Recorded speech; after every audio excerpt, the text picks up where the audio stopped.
सती अनसुईया के समान हमारी मातृ शक्तियां, नन्हे मुन्ने बच्चे, आदर योग्य सभी बुजुर्ग, आदरणीय सम्माननीय हमारे संत भगवान की असीम कृपा से ये श्रीमद् भागवत सप्ताह ज्ञानज्ञ जो है, आज इसके पंचम दिवस में हम सभी आनंद ले रहे हैं। बड़ी सुंदर भगवान की कथाओं का रसास्वादन आप सभी कर रहे थे। और कहते हैं एक नहीं करोड़ों जन्मों के जब पुण्य उदय होते हैं तब हमें भगवान का सत्संग सुलभ होता है। ये उस परमात्मा की सुंदर मंगलमयी लीलाओं का हम लोग दर्शन करते आ रहे हैं, इन्हें श्रवण पान करते आ रहे हैं। जो इस जगत का मालिक है, कहते हैं श्री वेदव्यास जी ने जब भागवत जी को लिखा तो उन्होंने भागवत जी में किसी का मंगलाचरण करते समय नाम नहीं लिया। ध्यान देंगे, किसी देवी देवता का उन्होंने नाम नहीं लिया है। सोचने लगे यदि मैं दुर्गा जी की वंदना करते हैं तो लोग कहेंगे कि ये दुर्गा जी का ग्रंथ है। यदि मैं राम की वंदना करते हैं तो केवल राम परख ग्रंथ हो जाएगा। यदि मैं कृष्ण की वंदना करते हैं तो केवल कृष्ण परख ग्रंथ हो जाएगा। केवल और केवल सत्य की वंदना की है। जन्मादिश्य तुन्वयादितरतस् चारथे स्वभेग्यश्वराट् तेने ब्रह्म हृदय आदि कवये मुह्यन्त यत सूरयः तेजो वारिमृदां यथा विनिमयो यत्र सर्गो मृषा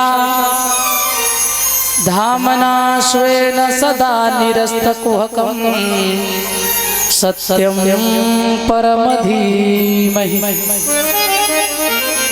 केवल सत्य की वंदना की, सत्य को प्रणाम किया है। और गोस्वामी तुलसीदास रामचरितमानस में कहते हैं धर्म न दूसर सत्य समाना आगम निगम पुराण बखाना।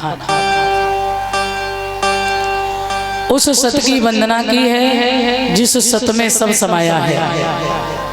मैं आपको नित्य बताते आ रहे हैं। ओम श्री साईं नर्मदेश्वर महादेवाय नमः।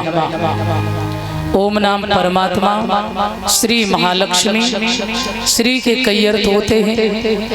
अब देखो, ये मैंने कहा था कि ये महामंत्र 4 वेद 6 शास्त्र 18 पुराणों में समाया है। इससे परे कुछ है ही नहीं है। ध्यान देना, ओम नाम परमात्मा, आप जिसको भी माने, भगवान विष्णु है, भगवान राम है, कृष्ण है, जिसको आप मानते हैं। तो देखो, ओम नाम परमात्मा भगवान विष्णु, श्री उनकी पत्नी जो है माता लक्ष्मी, महालक्ष्मी। और श्री के कई अर्थ होते हैं। एक श्री हमारी माताएं जो मांग में सिंदूर धारण करती हैं, ये भी श्री है। एक माताएं हमारी स्वयं जो घर की लक्ष्मी है, इन्हें भी श्री कहते हैं। और एक श्री हमारे संत ऋषि मस्तक पर तिलक धारण करते हैं, ये भी श्री है। और एक श्री किसी का नाम जब हम लेते हैं ना तो उसके नाम के आगे श्री फलाने से कहते हैं ना, क्योंकि ये सम्मान सूचक शब्द है। किसी संत महापुरुष का नाम लेते हैं तो उसके नाम के आगे हम श्री का संबोधन करते हैं। श्री श्री 1008, श्री श्री 108। तो श्री सम्मान सूचक भी है, कई अर्थ हैं श्री के। तो आ जाइए, ओम नाम परमात्मा, श्री महालक्ष्मी। आगे आता है साईं, ओम श्री साईं। साईं का मतलब क्या है समझ लीजिए। साधन ई, सा माने साचा, ई माने ईश्वर। जो साचा ईश्वर है उसे हम साईं कहते हैं, ना कि किसी साधारण मनुष्य का नाम है साईं। हनुमान को साईं कहा गया, जय जय जय हनुमान गोसाई। माता सती ने भोले बाबा से कहा, कछु न परीक्षा लीन गोसाई। कहा ना, हे साईं मैंने कोई परीक्षा नहीं ली राम की। मीरा भी कहती है, जैसे रीझे मेरो साईया वैसे मैं रिझाऊं। मर्यादा पुरुषोत्तम भगवान श्री राम जब 14 वर्ष वनवास से लौट कर आए, सिंहासन पर जब उनका राज तिलक किया गया, राम को बिठाया गया, तो सभी ने राम का वंदन किया। सिंहासन पर त्रिभुवन साईं और देख सुरन दुमदुमी बजाई। साईं शब्द आज से नहीं है, ये बहुत पहले से, आदि से है। तो साचा ईश्वर, आगे आता है नर्मदेश्वर। ये जितने भी साईं, जितने महापुरुष, जितनी अध्यात्म शक्तियां हुई, ये सब आए कहाँ से? बोले नर्मदेश्वर। नर्मदेश्वर का मतलब माता और पिता। चाहे कोई भी भगवान आज तक आए हो, बिना माता पिता के सहारा लिए नहीं आए। किसी भी संत महापुरुष का जन्म यदि हुआ भी है परीक्षित जी, बिना माता पिता के नहीं। हमारा आपका भी जन्म हुआ है ना, तो माता पिता से ही हुआ है। भगवान श्री राम आए हैं ना, तो वो भी माता पिता से आए हैं। इसलिए हमारे अध्यात्म गुरुदेव परम श्रद्धेय कुंवर श्री रविराधे जी कहते हैं, श्री रविराधे जी का ये अरमान, माता पिता का करो सम्मान। माता पिता से कोई बड़ा भगवान नहीं है। और ये माता पिता को ही कहते हैं नर्मदेश्वर, यानी नर है पिता और मादा है माता। तो नर मादा रूपी ईश्वर, आप भी नर्मदेश्वर हैं, मगर अंतर इतना है, आप संसार को बना रहे हैं और वो प्रभु नर्मदेश्वर भगवान को जन्म दे रही है। जब जैसा युग है तब तैसे मेरे प्रभु भगवानों को जन्म देते रहते हैं। मेरे बंधुओं ध्यान रखना।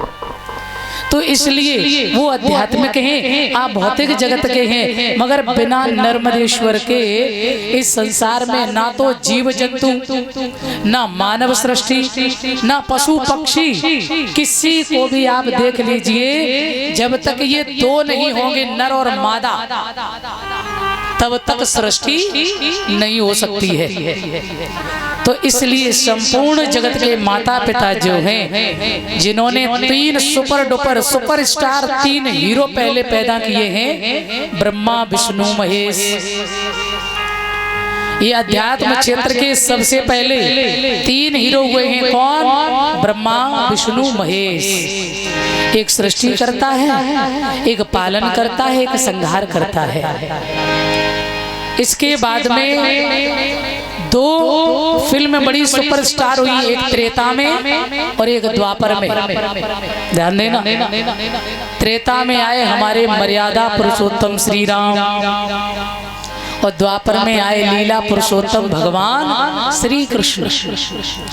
ये दोनों भी बड़े सुपरस्टार हुए।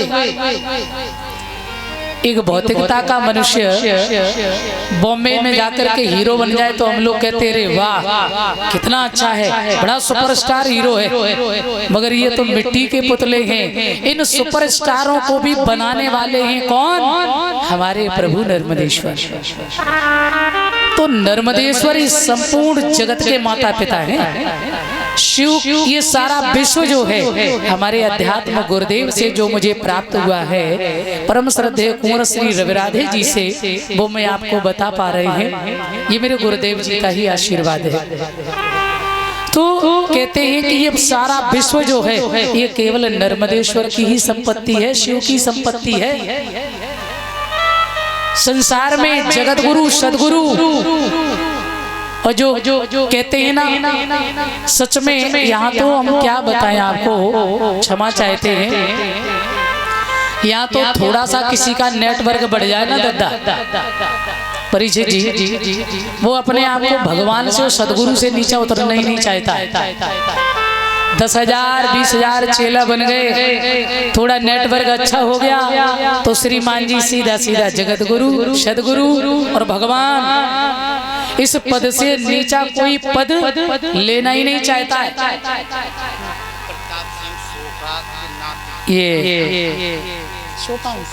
ये शोका भैया जो है, इनकी तरफ से ये 101 रुपए का सम्मान है। सदा आगे बढ़े, मेरी भगवान साईं नर्मदेश्वर से कामना है। बोल साईं नर्मदेश्वर महादेव की।